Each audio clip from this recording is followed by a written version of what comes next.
What do you guys want to talk about? Let me talk to you. Yeah. Throwdown Nation, we are live. It is a Thursday night. We are rolling on Instagram, YouTube, Twitter/X, Facebook, and Twitch. It is episode 175 of the Throwdown, where we celebrate the art and sport of professional wrestling with a strong focus on the indies. I'm your host, Matt. And tonight we are throwing down with a wrestler based out of Pittsburgh, an MMA trainer and entrepreneur, family man and brother in Christ, and known in wrestling circles as Pat Angel. Ladies and gentlemen, Pedro Tavarez Jr. How you doing tonight? Looks like you're frozen. Whoops, looks like we lost him. Hopefully he'll be back in just a second.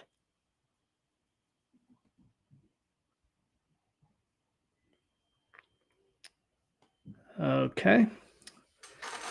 Well, hopefully nothing too significant happened. I've been definitely looking forward to this. While we're waiting on him to try to reconnect, how's everybody's night going?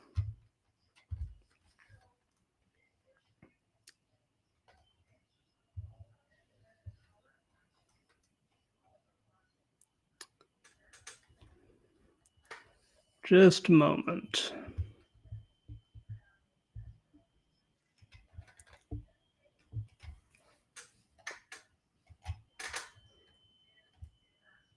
Hello?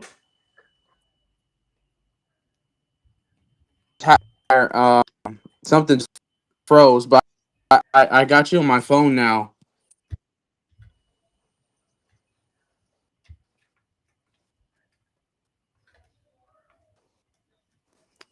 Hello? Can you hear me okay? Yeah, I can hear you, but I can't really see you. Can you hear me? Yes, I can hear you. Can you hear me? Yes. Okay. I don't know what just happened. I have you on a laptop, but it just froze out of nowhere, right on beat.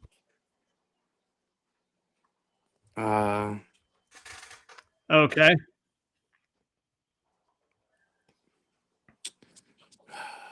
Give me a second. I'm sorry. I don't know what just happened. Not a problem.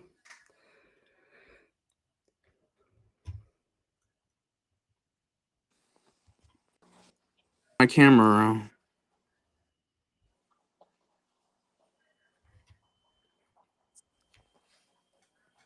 Can you hear me okay?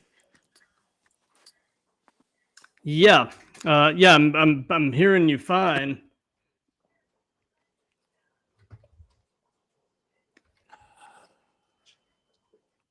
Good.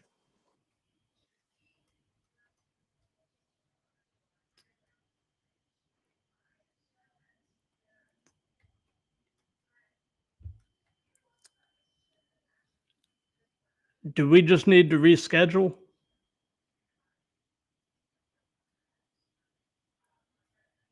Now I can't hear you. How's that? There we go. I can't see myself. I don't know. I apologize for the technical difficulties. I can't even see myself. I No have you on my problem. phone now. I have the phone flipped the other way. Gotcha. Gotcha. I'm seeing you and hearing you fine. Anyway, so let me just take the introduction from the top here.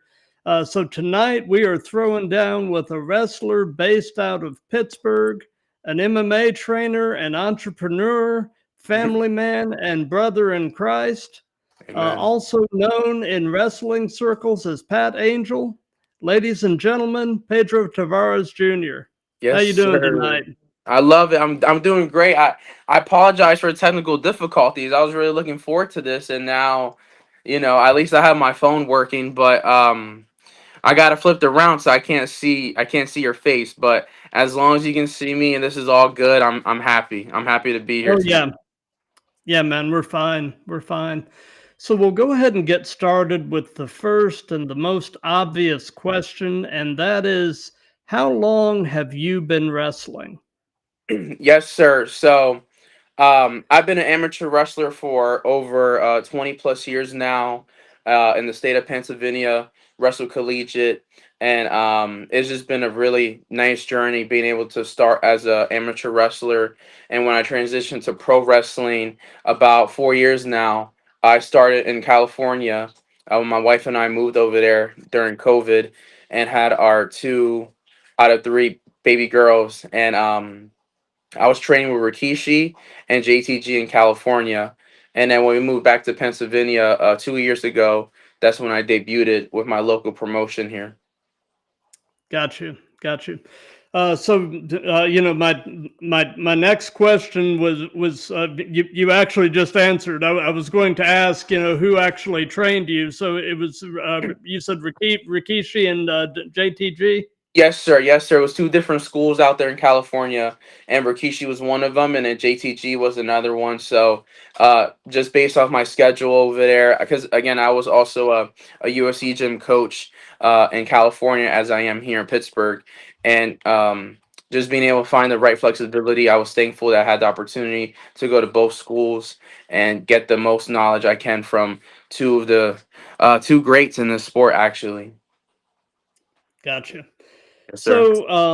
So coming from a background, a long background in amateur wrestling, what was the most challenging aspect of professional wrestling for you to make the transition to? Great question. I can say for the most part was not being so stiff at first. And what I mean by that is in amateur wrestling, especially being a right leg lead, right-handed, when we do a collar tie, which is kind of like the lockup, right? The regular lockup that you Right. see. In amateur wrestling, I go with my right hand and then the left hand on a bicep. In pro wrestling, everything's opposite. So when you lock up, right hand is capturing the bicep, left hand is capturing behind the neck, get that high lockup. So that was really a, a change for me at first, having to get used to that and just being able to do everything in my left hand. Even though being an amateur wrestler, I adapted to using my left hand, my left foot in many ways of in wrestling. So it wasn't that hard, but it was definitely challenging at first. And then a lot of people will say taking bumps, but for me, um, the bumps weren't really that hard at first, just because this is something I was just so excited to get into. And once I was inside that ring, I said, okay, how we do it. And at first, I was looking at the coaches and the other people and the other pro wrestlers, and I said, that's not too hard. And when I started doing it, I guess the adrenaline was just behind me. I didn't really feel nothing until later that night. I said, "Wow, I must have not been doing it right." But it definitely was a challenge at first, just being able to learn how to properly be safe and not so stiff when it came to pro wrestling. So, great question. Gotcha. Gotcha. So, it's funny.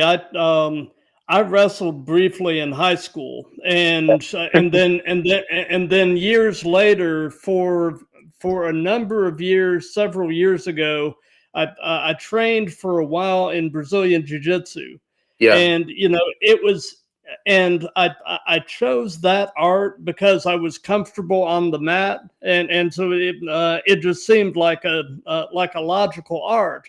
Yeah. But for a while, it really took some getting used to being comfortable fighting off of my back, because as a former wrestler, the last thing you want is your back on the mat. And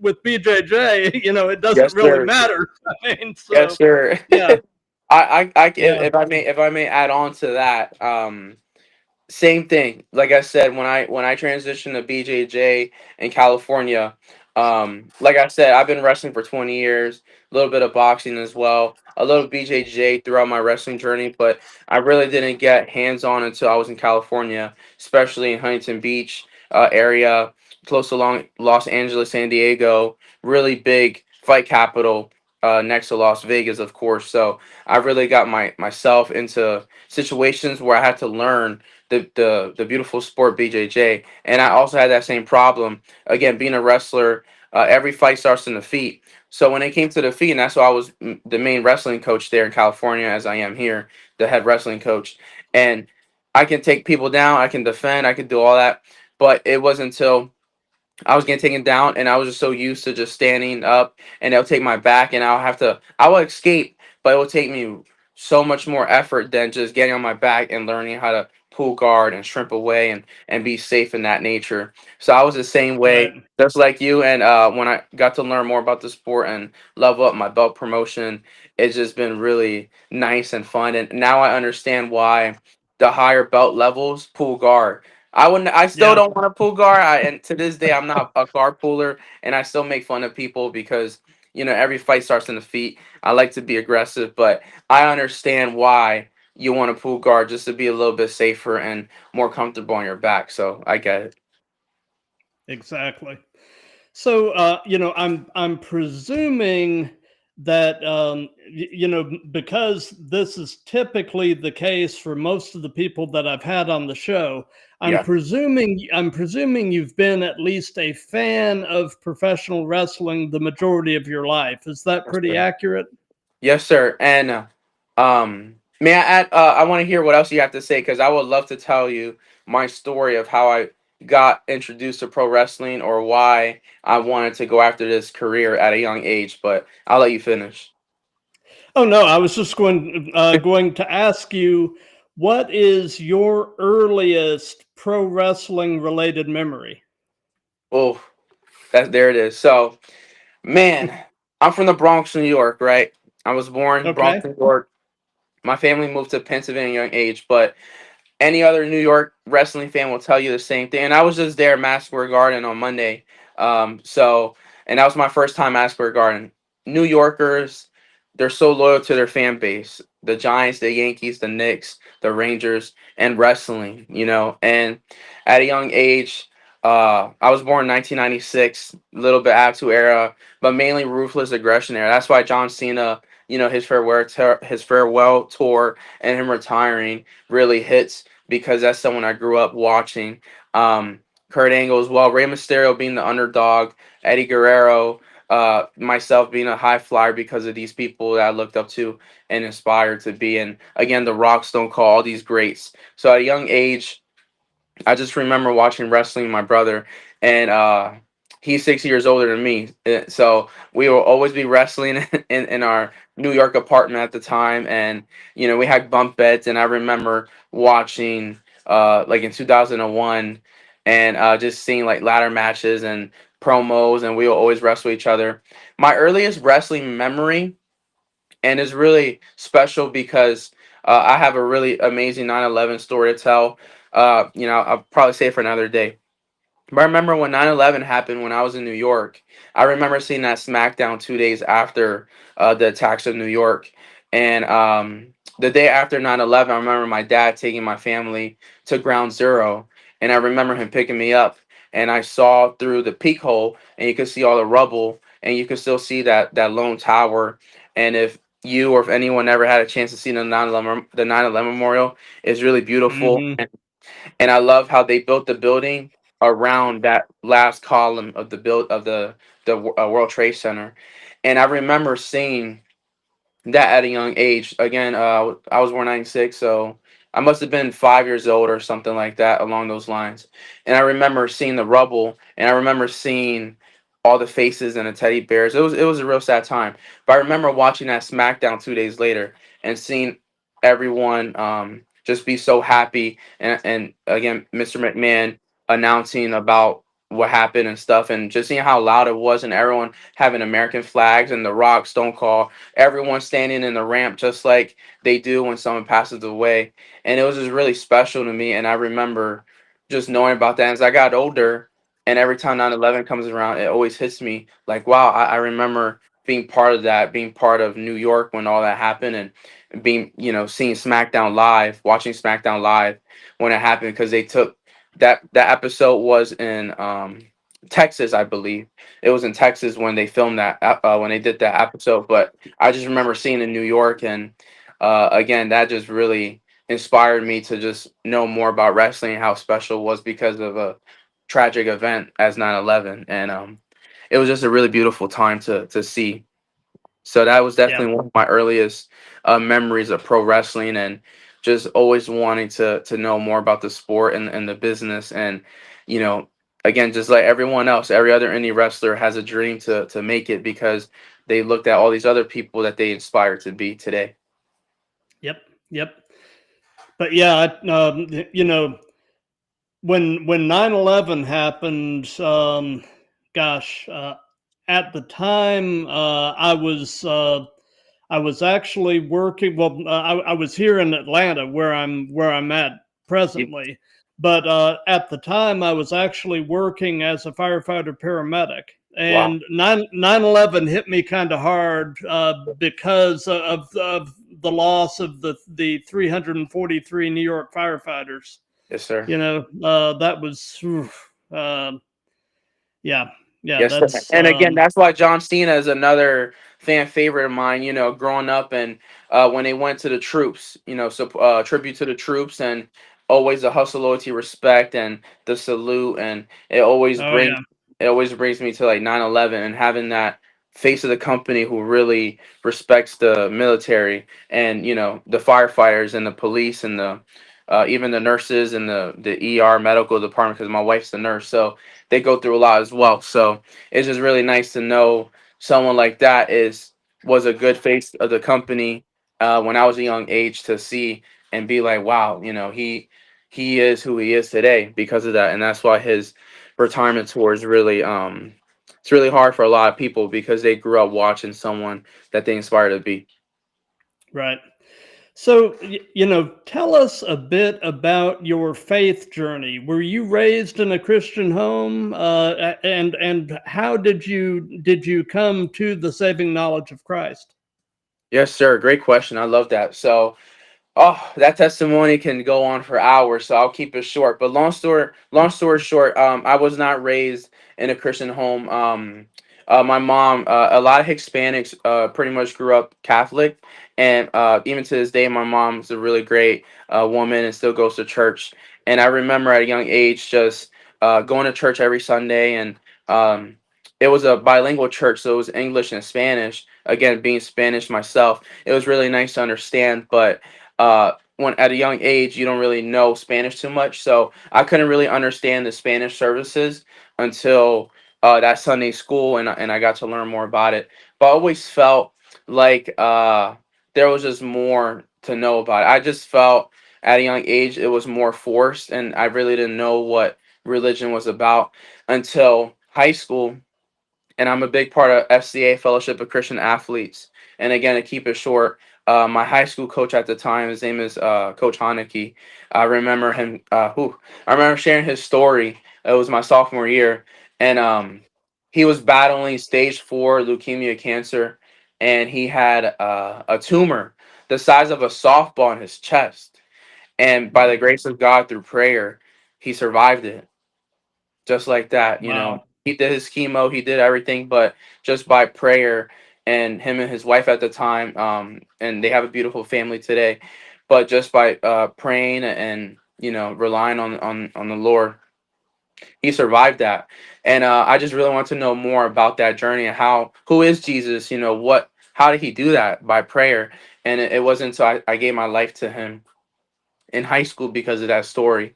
And ever since then, just been part of FCA, Fellowship of Christian Athletes, at a young age, and always wanted to give back. Full circle moment, because my coach really inspired me to be who I am today. And now I'm a wrestling coach, giving back to um, younger people again. And I call myself that Pat Angel, the inspiration for a next generation, because again, having kids myself, you just never know what life is going to throw your way. And just having Jesus in your life, and knowing that you're saved and protected just by having communication with him and having good, strong faith.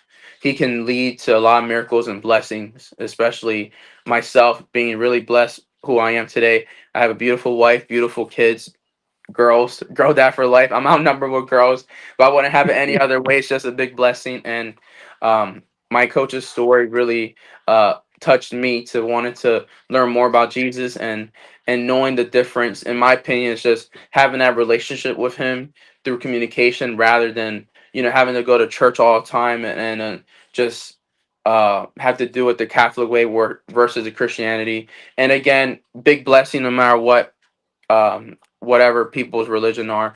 But it's just really nice when I was able to learn more about him myself. And my wife and I got baptized after we graduated college. We both went to Penn State together. I wrestled, she played volleyball, so the rest was history. And we graduated together. I proposed to her the same day because we were moving to Florida. And that same day, my coach baptized us in her pool in the backyard. So many Nice. blessings happened that day, and to this day we're together, 10 years together, married for 7, have 3 beautiful angels, and again, I'm just so thankful for the life that Jesus has blessed me with today. That is beautiful, man. And And thank I've got to say, I love the content that you guys have on your socials. The concept of the wrestling family is just fun, and watching you and your family doing this stuff together never fails to bring a smile to my face, man. I love that stuff. How did you come up with the concept of the wrestling family? And by the way, I love the clip of you and your wife with her doing the Eddie Guerrero tribute and the Three Amigos on you. That is hilarious. Yes, sir. Man, thank you. Oh, I was waiting for this question because I knew it was gonna pop up. Thank you so much. I love it. And to continue on to what I was saying before, everything that we post on social media is literally what we do everyday life. We love God, we love people, we love wrestling, and we just incorporate that for our everyday life. And um it all started our journey when we were in California again during COVID. We had our first baby girl, Haliel, and just like everyone else, we are just filming family stuff, family content. And one day on TikTok, I just said, "Let's just make a wrestling video." And we had our daughter. It was our first video, one of our first videos, and my daughter Haliel was just in front of the camera, being her cute self. This is when she was learning to push up and crawl, and my wife and I just doing wrestling moves, and it went viral.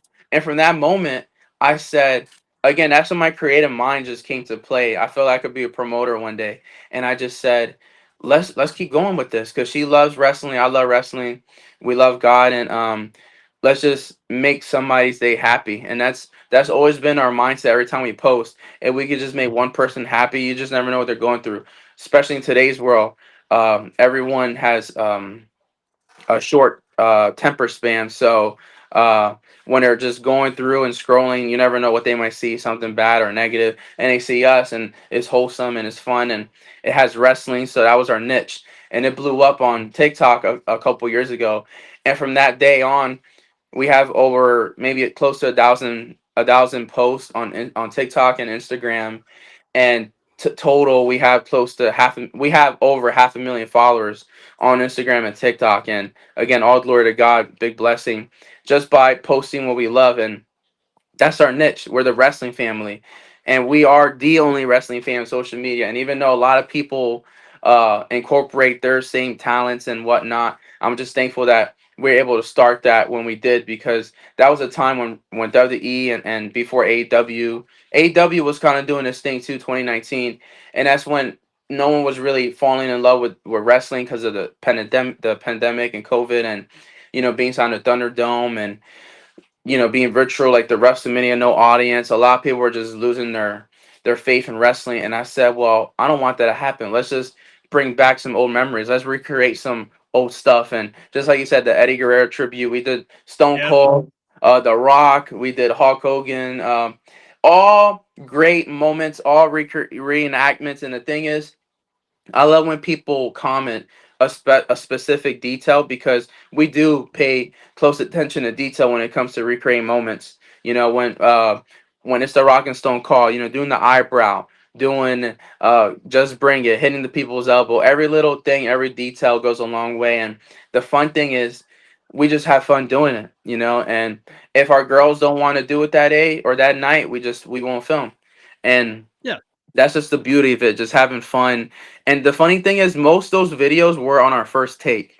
Believe it or not, a lot of people think, especially when we're doing like really crazy Hurricane Rhino, we did a reenactment of Ricochet. That one took a little bit. That one kind of took an hour because my wife was not used to doing the head scissors and then having to throw her body around. So that one kind of took a little bit. But sometimes when she gives me a stunner, and you know me, I oversell it like the Rock would, and I just Yeah. have a blast doing it. And it just took off. And like I said, we have 500,000 followers on Instagram and TikTok, and that kind of led me to where I'm at today, with opportunities to be where I am today with pro wrestling, and getting involved with Rikishi JTG in California, because we're growing our platform. And you know, with connections and networking, reached out to us, and they said, why don't you just do this for real life? And that's kind of my story. That's my journey. And I'm pretty sure you'll ask the question later on, but that's my journey.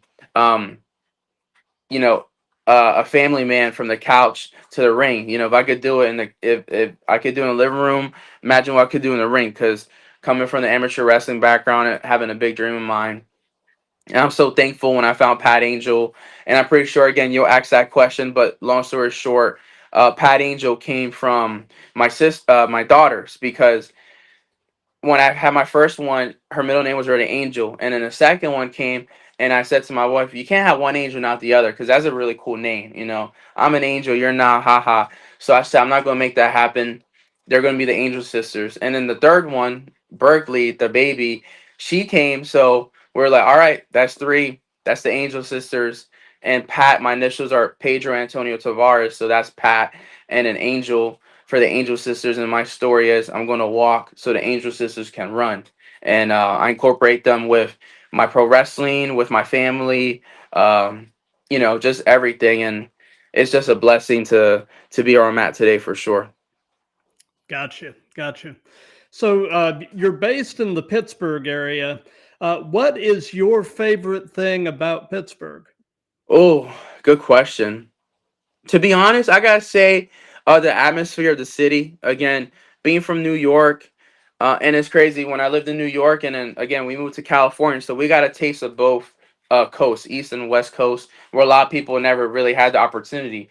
Usually, people just live in New York, never went to California, and vice versa. So we actually had a taste of both coasts, both sides, and they have their pros and cons. And then when you come to Pittsburgh, it's a little bit like New York, but just smaller, I can say.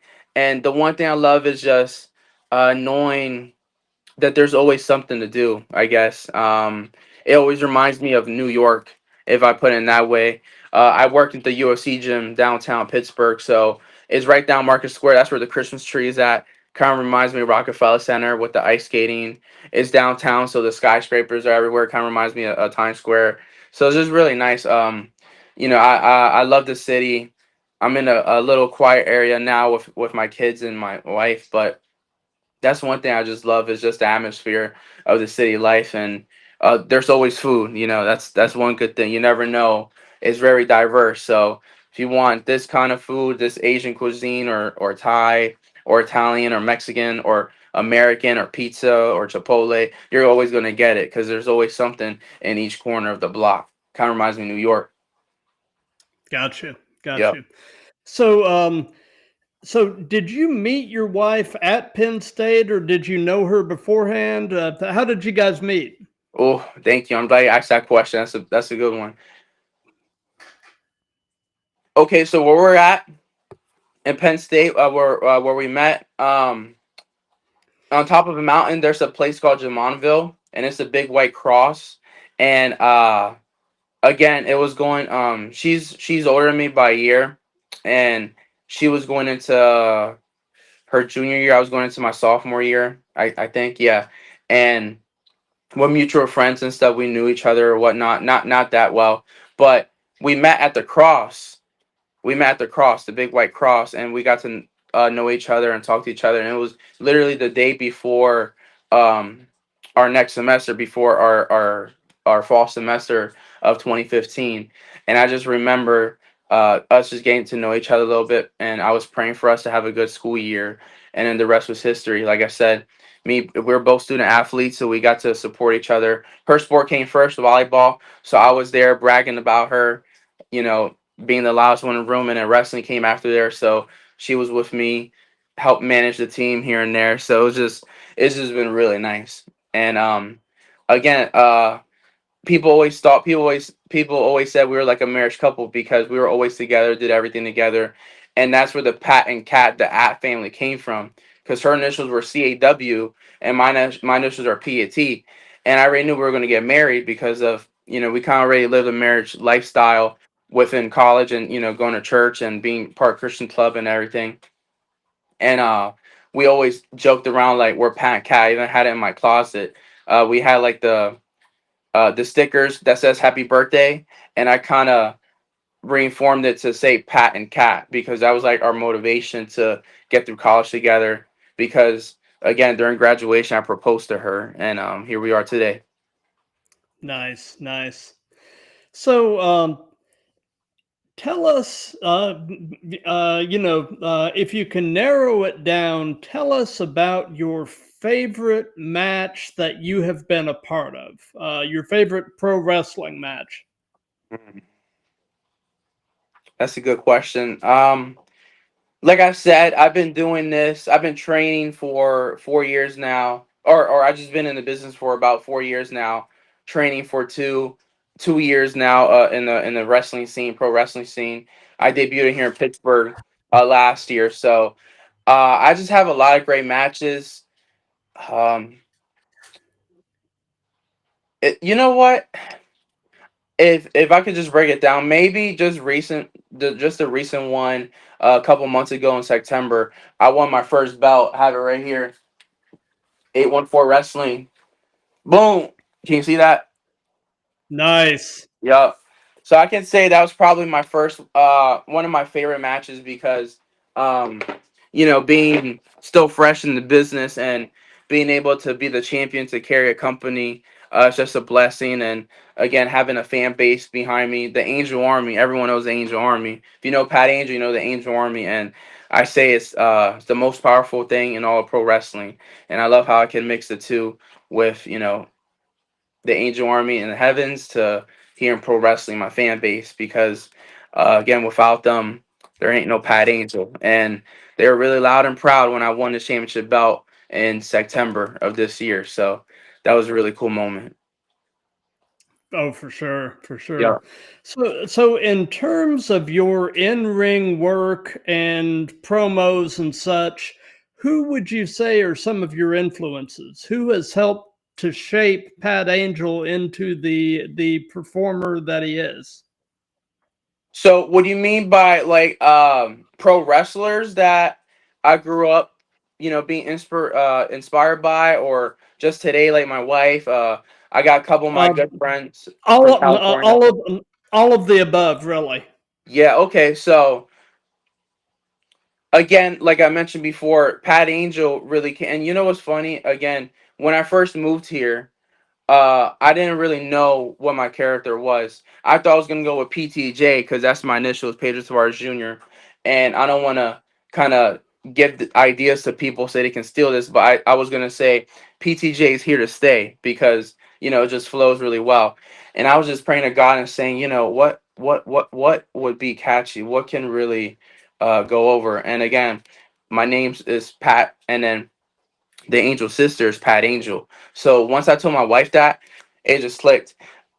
Excuse me. And I was like, that was God right there. And then my theme song, I don't know if you're familiar with Christian rappers, but he's a well-known Christian rapper named KB, and his song is called Armies, and that's my theme song. And literally it says, I got an army, got a got an army. But in the beginning he says, the God of angel armies is always by my side. And Hmm. that song is just really influential, and that's what always come out to that to this day. And I love when people say, I love your song, where's that from? And I and I pretty much showed them who it was from, and then people get to know a little bit about Christian rappers and stuff in that nature. So just being able to find Pat Angel through Christ. But when it comes to promos and just really detailing my personality, again, growing up, I always loved The Rock. He was just inspiration to a lot of people. Really good in ring worker, amazing on the mic. Again, going Hollywood, and again, when I was in Penn State, I did acting as well, so that really helped me uh, pretty much transition when it came to pro wrestling. I did acting, I was a wrestler, and a little bit about myself when we lived in New York and California. I did acting as well, TV, film, theater, and then that's when I switched to pro wrestling. So I already had a little taste of show business and a little bit with TV and film. So when it came to acting and being in front of camera, I was already confident. So that really helped me find myself. The Rock definitely. Um, my wife for sure. I always ask her like, "Does this promo good? Does it work? Helps me out." And I gotta give a shout out to one of my good friends in California. His name is Chris Ledecky. He's a real big pro wrestling fan and an MMA fan as well.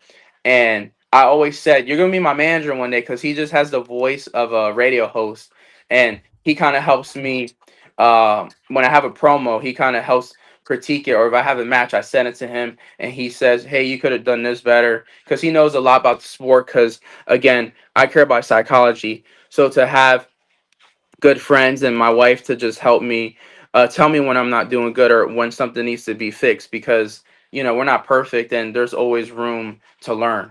So I love to have a good team around me and just to help me get better each and every day for sure. Got you. So, so do you have an all-time favorite wrestling match as a fan? Uh, a match that you find yourself sort of circling back to, and it never really gets old, Yeah. and there's always some new little something you can pull from it. So it's two, and I'll keep this short. The first one Okay. is WrestleMania 19, The Rock and Austin. Because again, being the Rock fan, I was a lot of people are always Austin more than Rock. Me, I was always rocked in Austin because at a young age, I just love his charisma and being very charismatic to the fan base and being entertaining. So when he lost the two WrestleManias prior to, when he came out to the Hollywood theme, it's cooking. I just loved it right away. I was like, I love that. And he finally won, and that's when we all know the story. They kind of went their own separate ways. He went Hollywood. Austin kind of, went out for a little bit, but it was just the atmosphere of that, and I just loved it. But then most importantly, the game WrestleMania XIX or 19 came out, and I was again big wrestling fan. I had all the wrestling games from the PSP to PlayStation to GameCube. I'll take it back to WrestleMania 2000 in the Nintendo 64, to WrestleMania 19, Day of Reckoning, all these games. And WrestleMania 19 had The Rock theme song and the game and Stone Cold and Kurt Angle. So I love that game and I love that match, and I always go back to it because it was such a good match. But one match that will always hold true to my heart is WrestleMania 22, when Rey Mysterio won the heavyweight championship belt, because of how much impact it was. That's when Eddie Guerrero, or was it 2005? Yeah, WrestleMania 22, when it was a triple threat with Randy Orton and Kurt Angle, and when Eddie passed away, and he won a heavyweight championship belt, had the EG on his biceps, and it was just really special. And I remember begging my mom, because again back then, we didn't have the network, we didn't have all these blessings to just stream, we had to use cable. And I remember Right. I begged her for Comcast because we didn't really have cable for a little bit. It was kind of on and off because we never used it all like that, and it was expensive back then. So I begged her. I was like, "Please, spend the $50. I want to watch this WrestleMania." And she bought it, and it was just the best. It was the best feeling that day. And Rey Mysterio won the heavyweight title against some of my favorite wrestlers today, Randy Orton, Kurt Angle. I again being an amateur wrestler and in his city, Pittsburgh now.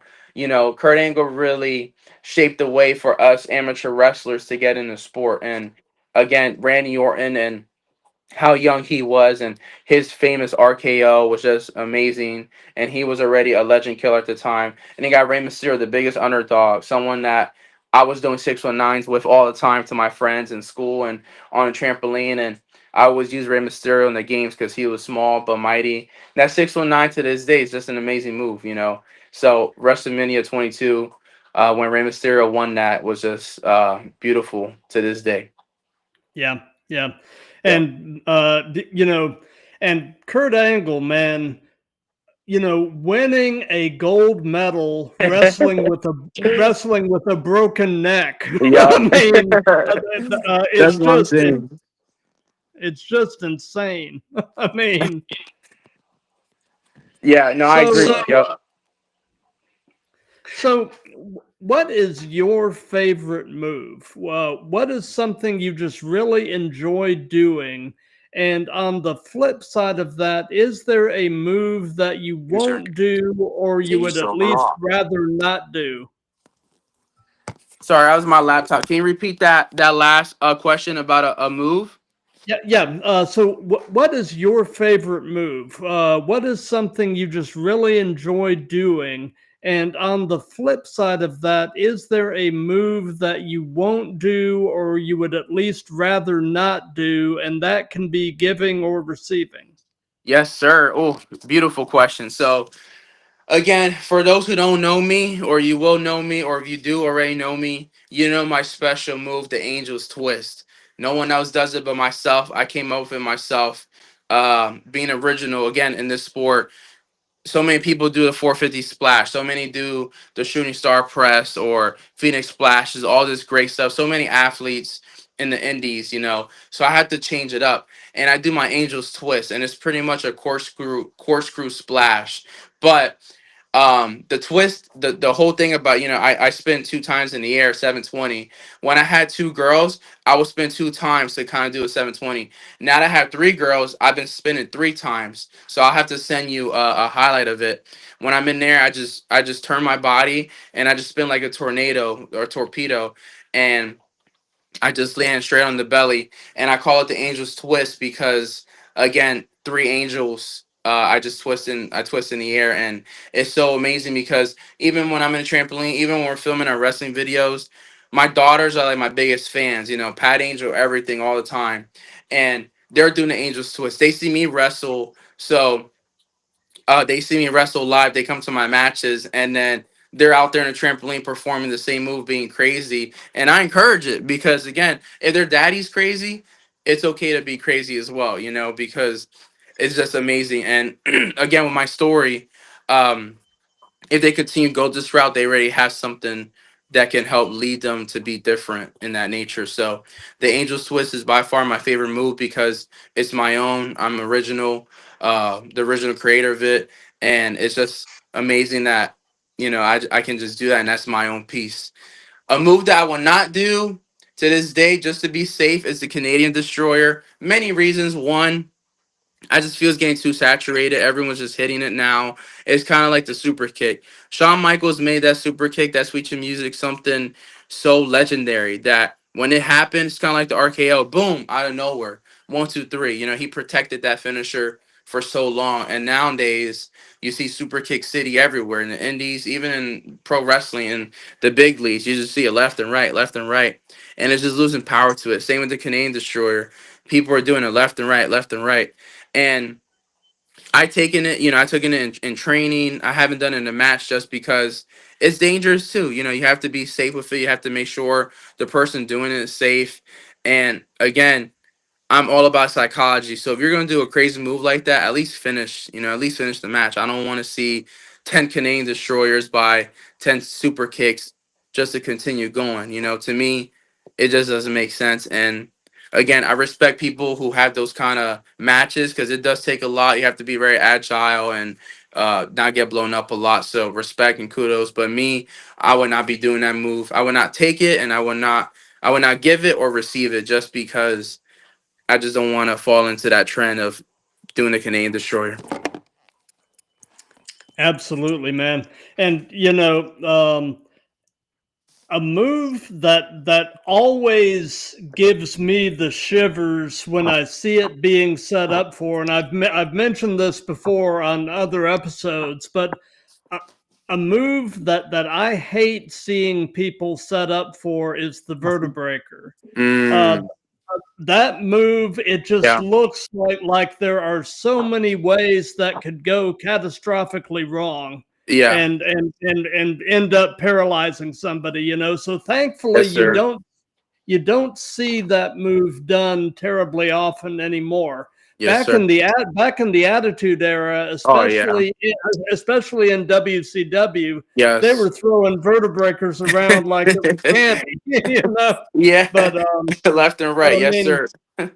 but I mean, I think the last time I saw a vertebreaker done was it was Cody Rhodes, and I want to say Logan Paul. Yeah, it was. Yeah, And the thing is, I would trust Cody to do it because he's yeah, an incredibly safe worker, for sure. but I mean, yeah, I always get a bad feeling in my stomach when I see Yeah, the vertebreaker being set up for. I'm just like, just don't die, sure. No, honestly, I agree. That's another move. I didn't even think about it. Just like you said, people are not doing as much, but yeah, that's definitely a scary move for sure. Yep, yep. Yeah. So, knowing everything you know at this point in your life, if you could give any advice to your younger self, what would it be? Ooh, that's an amazing question. I would say honestly, um,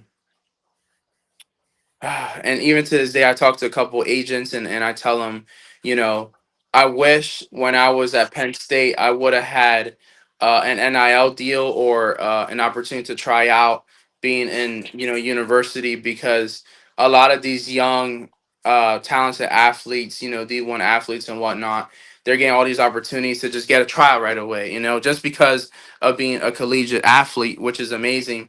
And I graduated in 2018. I believe the program started 2020, like late 2019 or 2020.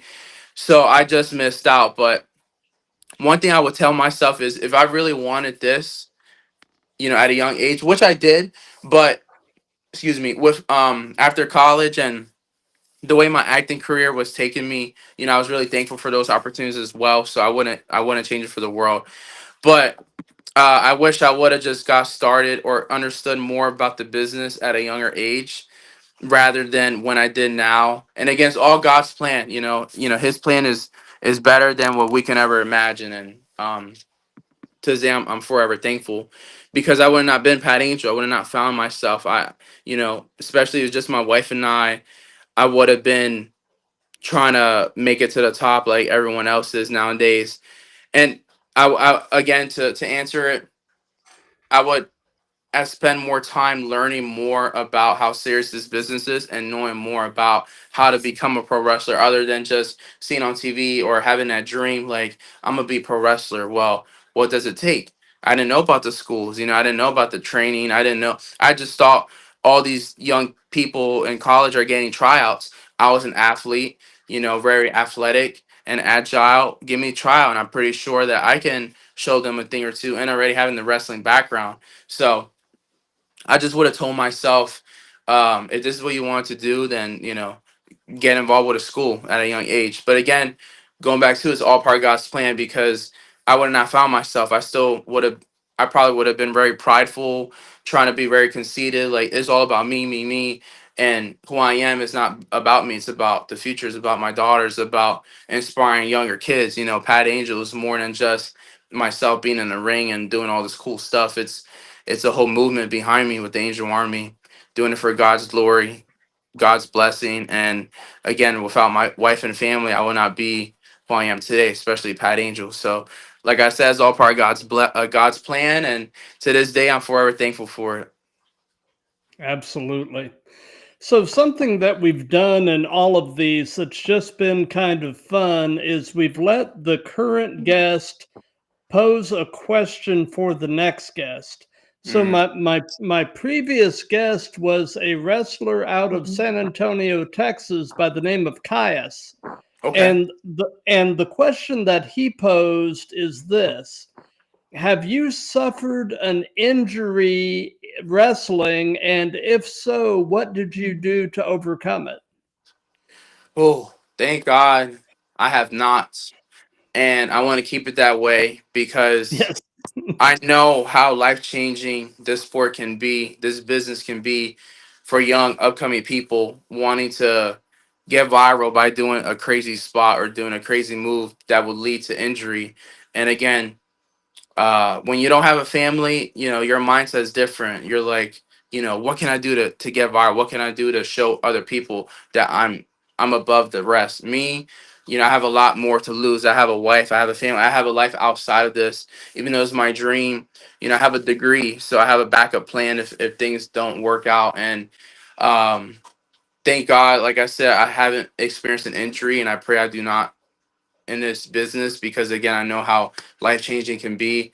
So I can say I don't understand. I don't know now. And I pray I never have to experience it, but I just know if someone has been injured or is going through an injury, I know how life changing that can be. I have friends even today who got injured just by training, and hurting their ACL and stuff. And being younger than me. I'm 29 and some of these people are 22, 23, young in the business getting hurt. And, that's also life changing, life threatening as well. And you just have to be safe. At the end of the day, it's at the end of the day, kayfabe is dead. So I can say at the end of the day, you're out there to perform for the people, for the show, be, sports entertainment. But the number one thing is being safe. The main priority is Yep. being safe.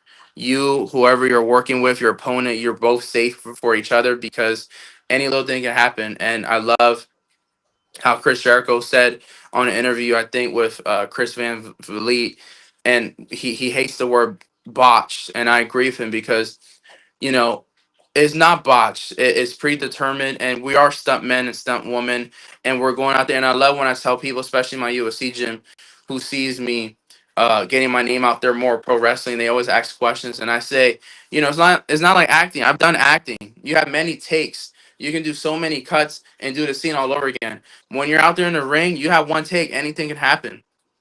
Yep. Mistakes happen. You have to know how to improvise a spot. You have to know how to continue to work and entertain the crowd because, I've been in matches where some people forget their spots or they kind of are a little bit too stiff or they kind of hit me really hard. And again, I'm thankful for who I am, and I'm a lot older and mature. My ego doesn't get to me. And you have to kind of remind them, like, hey, we got to do this, we got to do that, calm down. Especially these young people, they don't know how to relax, and sometimes you just have to take it easy. So Absolutely. yeah, So, safety is really important.